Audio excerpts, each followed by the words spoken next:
Well, Disney wants to create an all-in-one app for subscribers, but ESPN Plus and Hulu users can still purchase standalone subscriptions. So how big of a game changer would the loss of the Hulu app actually be?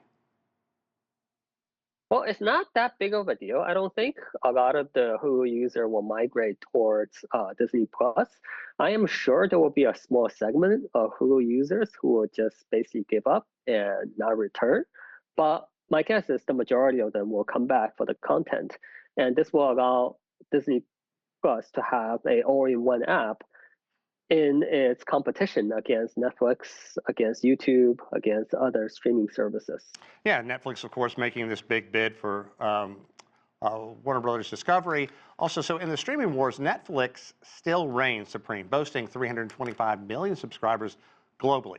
Its stock may be down today, but it did beat fourth quarter expectations with plans to boost content, and it's spending by 10% this year. So how does that affect Netflix? How has it managed to stay on top all this time with so many moving parts going on all around it? Well, a lot of it really comes down to management, right? If you have very competent management, they will figure out a way to stay on top. And in this case, Netflix has been far ahead of the competition in many fronts. Hmm. So, for example, in the Brazilian market, about 10 years ago, Netflix actually pumped money to increase the broadband access in Brazil so that they can have better access to the Brazilian end user. And by doing so, they make sure that their content have priority right in the moving of data. This is just something that I don't see ABC or NBC have the competency to do. They are the entrenched player. They're the status quo. They want to keep market share, but they're not hungry to fight for additional market share. So I think for Netflix, they're constantly innovating. They're constantly pumping out new content, and they have the technology backing themselves up. So overall, I think Netflix will be and will continue to be the dominant gorilla on the block. The gorilla. You know, I didn't know about the Brazil. That's fascinating. That really is forward thinking. And with that in mind, we've heard so much about Netflix's effort and perhaps soon to be merger with Warner Brothers, and Netflix sweetening the deal just a day or so ago with an all-cash offer now and upping by about $5 billion. So a lot of arguments for and against this merger. Talk us through some of the major talking points of the pro and con.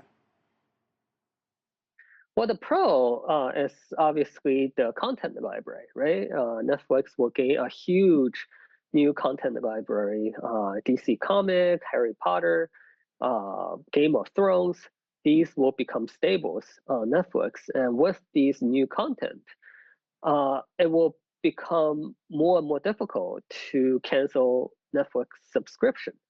And that's what they want, right? They want you to continue to pay your monthly fee, whether you watch it or not, Hmm. because there are just so many attractive content on it.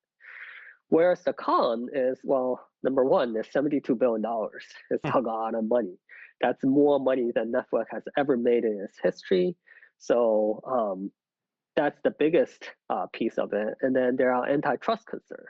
We don't know whether this is going to go through or not.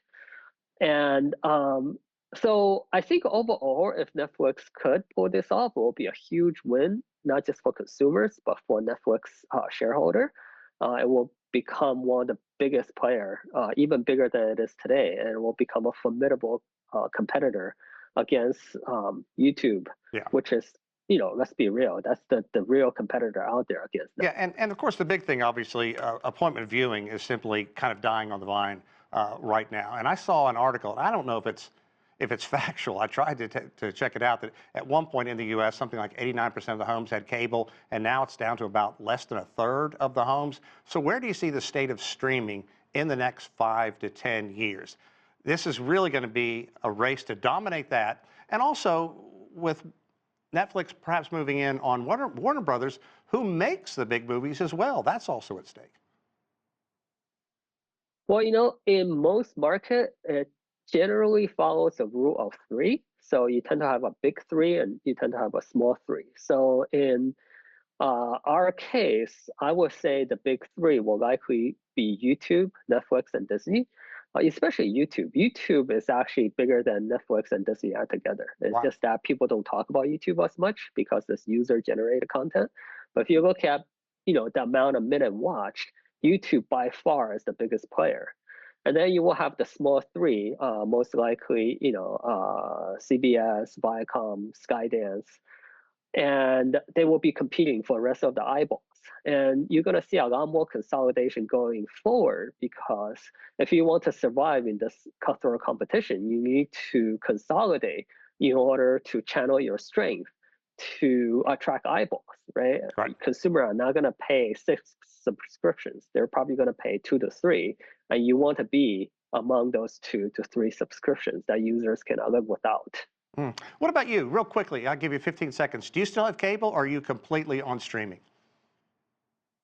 I have never had cable in my whole life. See, So there you go. I I've knew that always was been watching coming, and I YouTube. just wanted to point out the cultural divide. It's really fascinating to me.